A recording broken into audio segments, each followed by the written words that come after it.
Hospital के जिस कमरे में हिल था वहाँ बाहर पहरा दे रहे गार्ड्स को किसी ने मार गिराया था। वो पर्सन हिल के सीने में तलवार घुसाने ही वाला था कि तभी जिंगमू अपने हाथ से उस तलवार को पकड़ लेता है। तलवार हिल के सीने को छू रही थी और हिल अपनी जगह पे फ्रीज हो चुका था। उसके सीने से थोड़ा थोड़ा खून भी निकलने लगा था।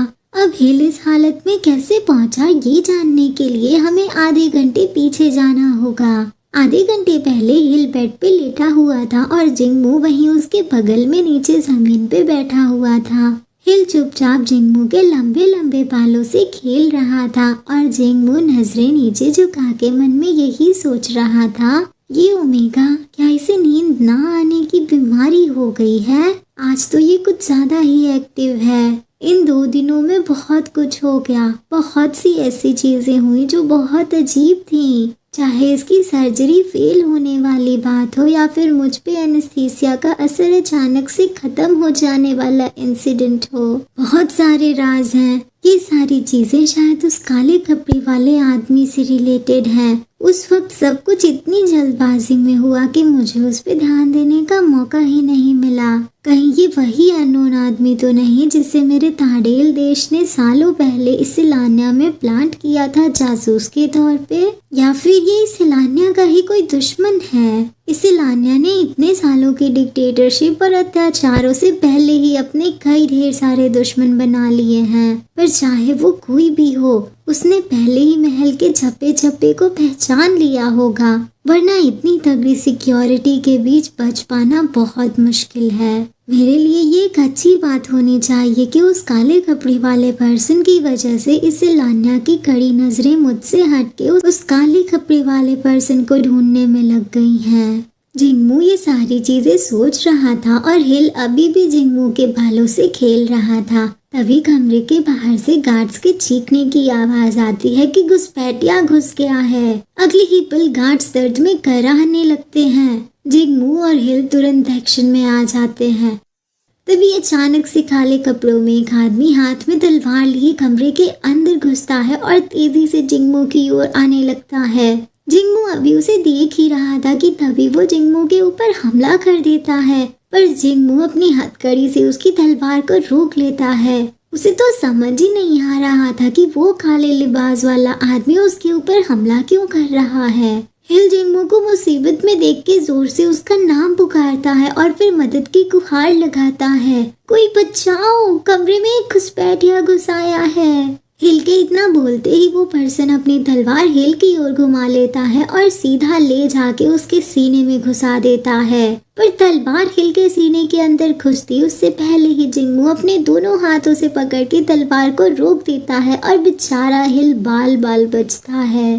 फिर जिंगमू अपनी कोहनी से उस पर्सन के थोबड़े पे मारते हुए उसे जमीन पे पटक देता है। जिंगमू पूरी ताकत से उस पर्सन को रोकने की कोशिश करते हुए मन में सोच रहा था, क्या ये उस काले कपड़े वाले पर्सन का साथी है? पर इसका मेथड ऑफ ऑपरेशन इतना अग्रेसिव क्यों हो गया है? जिंगमू अभी इन ख्यालों में ही था कि तभी वो पर्सन जिंगमू को जमीन पे पटक के उसके ऊपर चढ़ जाता है और तलवार से उसकी गर्दन पे हमला कर देता है। पर जिंगमू वक्त रहते ही अपनी गर्दन दूसरी ओर मोड़ लेता है और बच जाता है। वो पर्सन फिर से अपनी तलवार उठाता है जिंगमू पे वार करने के लिए, पर वो ऐसा करता उससे पहले ही हिल पीछे से एक बड़े से वार से मार के उसका सिर फोड़ देता है और जिंगमू बच जाता है।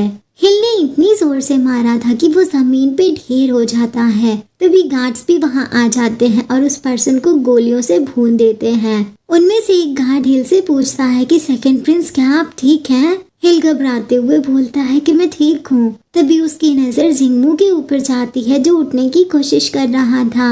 हिल तुरंत उसके पास जाके उसे थामते हुए उसकी खैरियत पूछता है। तभी उसकी नजर जिंगमू के हाथों पे जाती है जिनमें से खून निकल रहा था, क्योंकि उसने हिल को बचाने के लिए तलवार पकड़ के रोकी थी जिससे उसके हाथ कट गए थे। जिंगमू अपने हाथों को देखता है तो उसे रियलाइज होता है कि उसमें जहर है। तलवार पे लगा जहर अब उसके हाथों पे लग चुका था। धीरे धीरे जिंगमू की आंखें बंद होने लगती हैं और वो बेहोश हो जाता है। ये देख के हिल जोर से जिंगमू का नाम पुकारता है। थोड़ी देर बाद हम देखते हैं कि मेड ने जिंगमू के हाथों को अच्छे से क्लीन कर दिया था और ओवन ने उसे बैंडेज कर दिया था। जिंगमू को बेड के ऊपर लिटाया गया था। वो अभी भी बेहोश ही था।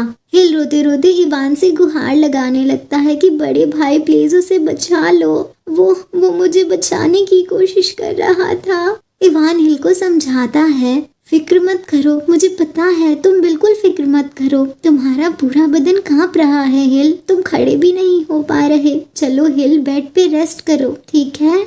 इवान अभी ये बोल ही रहा था कि तभी हिल नहीं बोलते हुए धक्का मार के इवान को खुद से दूर कर देता है और तुरंत जिंगमू के पास जाके उसके सीने पे अपना सिर रखते हुए रोते रोते चिल्ला के बोलता है, नहीं, मैं अपने अल्फा को नहीं छोड़ना चाहता।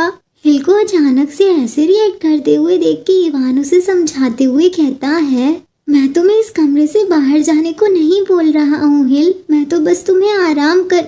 इवान की बात अभी पूरी भी नहीं हुई थी कि तभी हिल चिल्लाते हुए कहता है, मुझे नहीं करना, तुम सब इसे खत्म करना चाहते हो, सिर्फ मैं, इसके पास सिर्फ मैं ही अपना हूँ।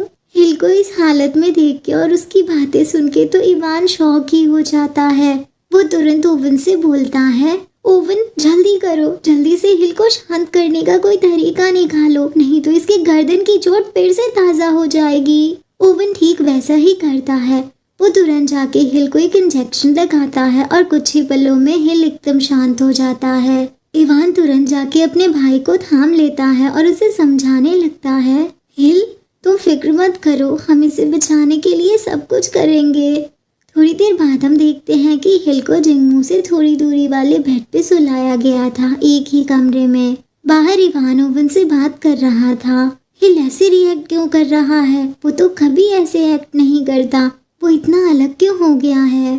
ओवन बताता है, क्योंकि सेकंड हाइनेस का मार कभी हटाया नहीं गया है और उन्हें पास से ही अपने अल्फा की जान का खतरा महसूस हो रहा है, इसीलिए उन्होंने अपना कंट्रोल खो दिया और ऐसे एक्ट करने लगे। अगर अभी वो कैदी खत्म हो गया तो सेकंड हाइनेस जिन पे अभी भी उसका मार्क है वो शायद पागल हो सकते हैं, पर हमने उस कैदी को जो एंटीडोट दिया है वो काम नहीं आया। हम उस घुसपैठिए से जहर के बारे में पूछ सकते थे, पर कैद में आने के बाद उसने खुद को खत्म कर लिया।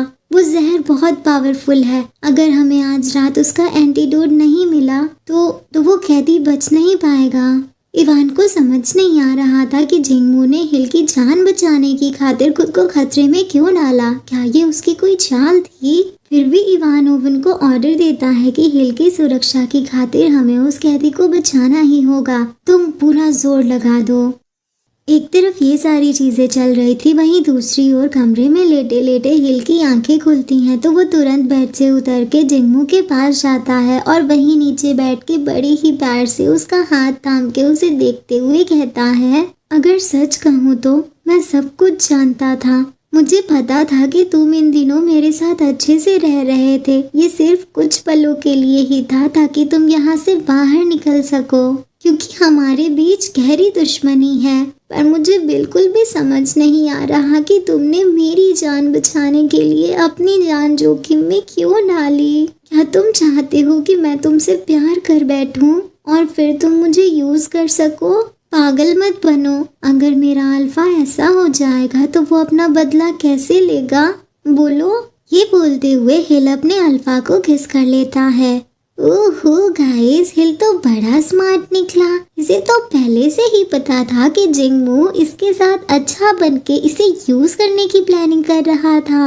इस पार्ट का बेस्ट मोमेंट तो तब था जब हिल ने अपने भाई से कहा कि मैं अपने अल्फा को छोड़ के कहीं नहीं जाऊंगा। वैसे गाइस, आपको क्या लगता है कल रात जिंगमू को जिस काले लिबास वाले पर्सन ने बचाया था वो कौन था, और वो काले कपड़े वाला पर्सन कौन था जिसने आज रात जिंगमू और हिल पे हमला किया? क्या आप सब गेस कर सकते हो?